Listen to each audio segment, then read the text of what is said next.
아침 묵상에 오신 여러분들을 환영하고 축복합니다. 오늘도 하나님께 새로운 날을 허락하셨는데요. 새로운 날을 걸맞는 새로운 은혜로 우리 인생을 지켜줄 줄 믿습니다. 오늘은 성막의 휘장들이라는 제목을 가지고 출애굽기 26장 1절부터 16절까지 말씀을 좀 살펴봤으면 좋겠습니다. 우리 먼저 1절 말씀 같이 한번 읽어봐요.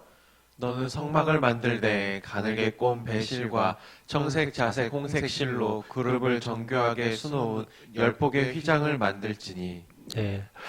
너희는 성막을 만들되 이렇게 되어 있죠. 우리가 성막을 만드는 방법에 대해서 하나님이 모세를 통해서 이스라엘 백성들에게 알려주고 있어요. 그런데 처음에 성막을 만들 때 처음에부터 성막을 만드는 방법을 알려주신 게 아니라 성막에 들어갈 물건에 대해 설명해 주셨죠. 첫 번째로 들어갈 게 뭐예요? 증거궤예요. 여기에는 하나님의 말씀이 담겨져 있죠. 그래서 우리도 우리 가운데 정말 신앙의 중심에 말씀이 있어야 돼요. 그런 다음에 속죄소를 만들려고 그랬죠. 속죄소는 모든 죄와 허물이 용서받는 곳이에요. 하나님은 어떤 분이시냐? 우리의 허물과 잘못을 용서하고 우리를 회복시키시는 분이심을 보여주는 거죠. 그런 다음에 또 무엇을 만들려고 그랬어요? 진설병이 들어있는 상을 만들려고 했죠. 이것들을 통해서 정말 하나님께서 어떤 분이세요? 우리의 필요를 아시고 우리의 필요를 도우시는, 정말 우리가 빵 한 조각도 하나님의 도우심이 없이는 살 수 없는 존재임을 보여준 거죠. 그런 다음에 또 뭘 만들었어요? 등잔대를 만들었죠. 등잔대는 빛을 밝히는 거죠. 그래서 정말 하나님께서는 이 어두운 세상을 밝히기 위해서 이 세상에 오신 거죠. 우리는 무지 가운데 있습니다. 정말 하루하루를 어떻게 살아가야 될지 몰라요. 장님과 같은 존재예요. 하지만 정말 하나님을 만났을 때, 정말 예수님을 만났을 때 그분이 우리의 빛 되어서 하루하루 우리의 살아갈 길을 인도해 주는 거죠. 그래서 우리가 아침 묵상하는 거죠. 아침마다 말씀 보고 기도했을 때 오늘 하루 살아가야 될 빛을 주시는 거예요. 그래서 우리가 이 빛을 맛보고 또 세상의 빛을 전달하는 존재가 되어야겠죠. 이렇게 성막에 들어갈 물건들에 대해서 어떻게 만들어질지 설명한 다음에 이제 본격적으로 성막을 만듭니다. 그런데 이 성막은 뭐라고 여러분들이 생각하면 좋으냐면 일종의 천막이에요. 요즘 말하면 텐트죠. 텐트를 만드는데 텐트는 뭘로 만들어져 있어요? 돌이나 나무로 만들지 않죠. 천으로 만들어져. 그래서 이 천을, 이 휘장은 천이에요, 천. 이 천을 어떻게 만들지에 대해서 쭉 설명되어져 있는 거예요. 그럼 우리가 여기서 한 가지 기억할 것이 있어요. 왜 천막으로 만들었냐는 거예요. 왜 텐트로 만들었냐는 거예요. 하나님의 집, 성막은 뭐냐면 하나님이 거하시는 거처예요. 그런데 왜 이 거처를 천막으로 임시 건물로 만들었냐는 거예요. 그것은 배경을 좀 알아야 되죠. 지금 이스라엘 백성들이 어떻게 돼 있습니까? 가나안 땅으로 가는 여정이 있어요. 지금 어디서 만났어요? 시내산에서 만났어요. 시내산 꼭대기에 하나님의 구름이 임하고 하나님의 임재가 있었어요. 그래서 이 시내산은 성스러운 산이에요. 하나님이 임재하고 계셔요. 그리고 그 산 근처에 아무도 가지 못했어요. 그런데 너희에게 성막을 만들라는 거예요. 왜요? 우리 하나님은 시내산에 계신 분이 아니에요. 우리 하나님은 저 멀리 계신 분이 아니라 우리와 함께 동행하시는, 너희가 지금 약속의 땅에 가잖아요. 가는 여정 가운데 우리와 늘 함께 하시고 동행하시고 우리 가운데 거하심을 보여주기 위해서 일부러 이동식 임시 처소인 텐트를 만든 거예요. 성막을 만든 거예요. 하나님은 산이 아니라 너희 가운데 계시고 너희와 동행한다는 거예요.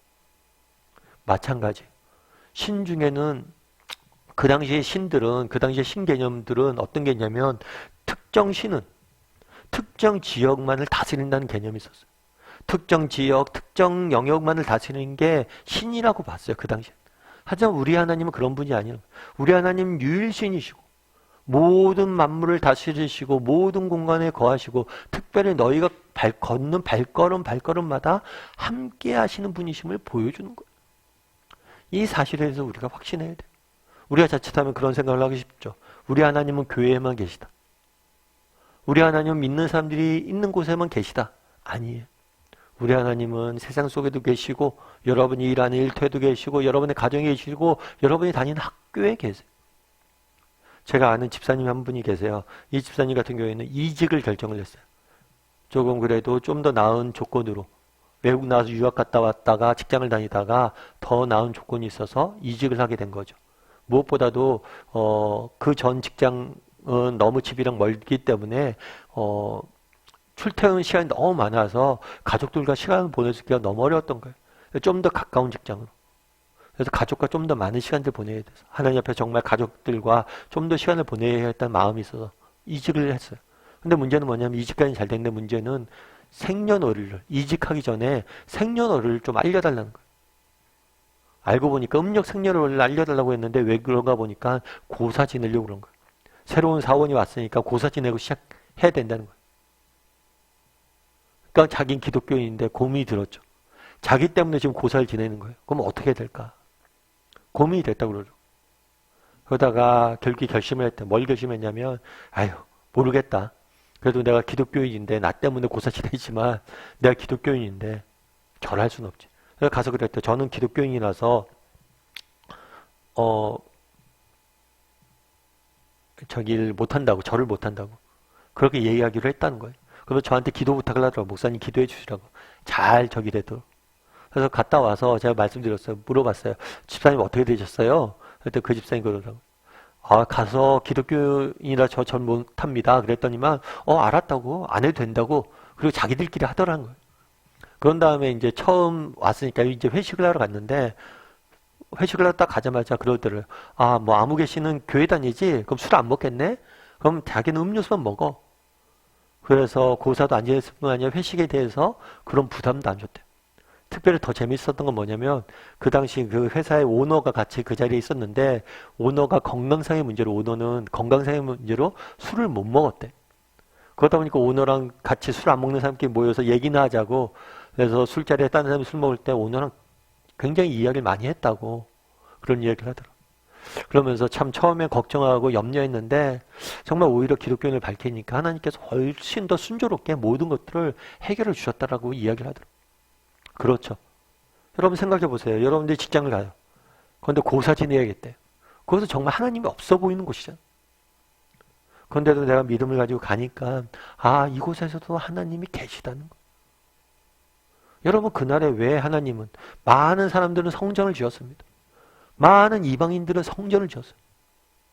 그런데 왜 하나님은 그 화려한 성전이 아니라 그 초라한 텐트를 짓게 했냐는 거예요.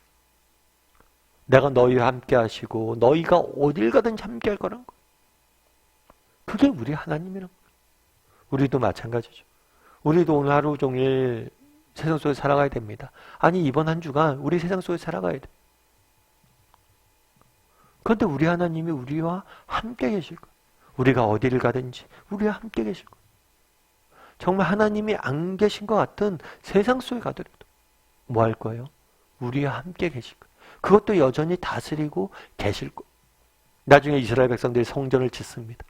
우리도 이방인들처럼 성전을 짓길 원합니다. 하고 성전을 지어요. 그런데 그 성전이 무너지고 없어집니다. 그럼 성전이 무너졌다고 하나님이 안 계셨을까요? 성전이 무너지고 바벨론의 포로로 잡혀갑니다. 정말 성전마저도 무너지고 포로로 잡혀가고 정말 하나님이 안 계실 것처럼 느껴졌어요.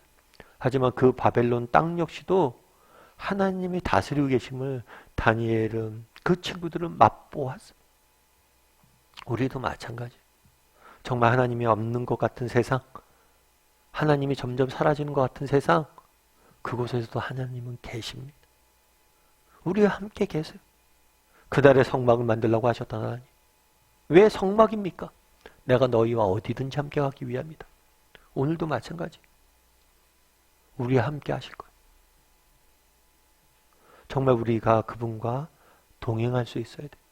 그래서 성경에 나오는 가장 큰 하나님의 약속은 축복이 아니라 동행이. 우리가 동행할 것. 그것이 축복이에요. 하나님이 함께하면 문제될 게 뭐가 있어요.